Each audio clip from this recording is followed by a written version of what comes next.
I think gear, along with preference, has a lot to do with it. And so let me get into that. It was kind of funny. I got this question, what's the big deal between bait casters in Texas and Louisiana and guys won't throw them in Florida? Honestly, I had a buyer at Bass Pro kind of bring this up not too long ago. I do think it's preference, but I also think it's conditions. And let me get at that. I just referred to and spoke about how pressured and educated the fish are in Tampa. You really can't get close to them.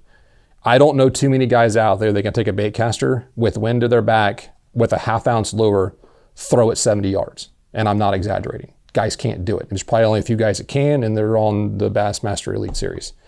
So where you can get around with that, get around that situation is spinning gear. You know, a lot of guys are going to throw Daiwa, Shimano, you name it, 3,000 size to a 4,000 size, and they're going to put a light Spectra on there. You know, there's the Spectra has come, you know, such a long ways in the past 20 years. You know, pick your favorite, you know, brand or braid that you want on there, but that Spectra is really a game changer.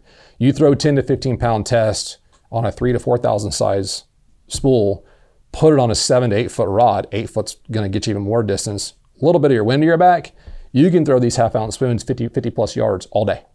And given that extra distance and that length, and then reeling it in is the ideal situation. Blind casting, that's how, when we would show up to places and try to find out there's fish there, we would try to stay off the trolling motor, let wind push us, and would really throw bombs, spoons as far as we could with very small Spectra, 10 to 15, max 20, and then longer rods and reel them in and watch me do it. That Spectra having no stretch to it, with a spoon, the second you feel a bump, you bow into them and you got them. So that is really, I would say, Gulf Shores, Alabama, all the way down through the coastal Florida on the West Coast, and really going around the glades even to a point.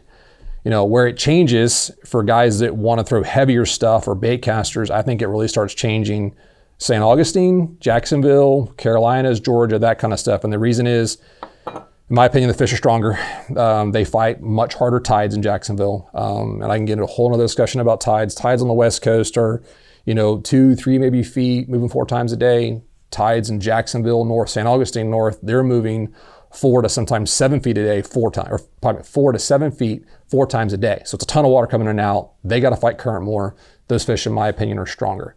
And they're also living around heavier structure, heavy sawgrass, oyster bars, mud banks where they can freight train you. That's where I love a bait caster. That's honestly where we have our series here. I want to say this is a big old 3/4 ounce spoon. And we're back in creeks, and it's in a tidal creek, and you need to move that fish the second he hits it. And that's where you put a lot more torque and really go hand-to-hand combat, if you will, with a redfish, reeling it through tight quarters. A bait caster is better. That same idea applies to Louisiana. So kind of follow me on that. That same kind of idea is going to go to Louisiana. Go fish Hopedale, which everyone loves to fish Hopedale, or go fish, you know, Venice area, or go west in Louisiana. You're fishing a lot of backwater ponds, and in the summertime, they're choked with hydrilla, okay? And when I mean choked, you'll catch a 10-pound redfish, and there'll be 20 pounds of hydrilla tied up in him sometimes, because where you're finding the right fish in those conditions. A spinning reel, I've lost several fish just because you can't put the heat on them, you can't put the torque on them to move them, to not let them get in that grass to begin with. Where you got a bait caster and you're throwing 50-pound Spectra or larger, you can horse this fish a little bit. Not only that Spectra will cut through the hydrilla at that pound test, if you will, that 40, 50, 65-pound test.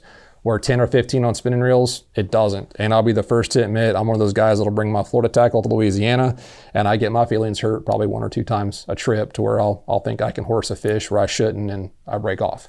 So that same idea really does apply through Louisiana with a little twist on it. They don't have the hydrilla, of course, in Texas, I should say. They don't have the hydrilla, but here's where I think it's a culture thing. Those guys love bait casters, and they're used to be able to throw baits really far. Their water historically is not clean in Texas. It's nasty. You know, if you can see your foot of your trolling motor in a foot of water, that's a clear day for them. And I'm not talking about clear as a bell. I'm talking about you can see where your foot of your trolling motor is kind of in the water. That's clear to them. And those guys will throw bigger baits, heavier baits, hence they can get away with a bait caster and really throw them far. I think it's a preference deal there, and they're able to get away with it because the water conditions are so much darker than they are in Florida. Those fish do get probably more pressure than our fish do in Florida, but the water quality kind of does help the angler there. So that's kind of my spiel on tackle used for it. It honestly depends where you're fishing it at and what your preference is. I know a lot of guys I don't care to throw a bait caster. I don't think I can retrieve it near as fast, even with the new bait casters with high speed ratio. I can pick up a line a lot faster with a spinning reel.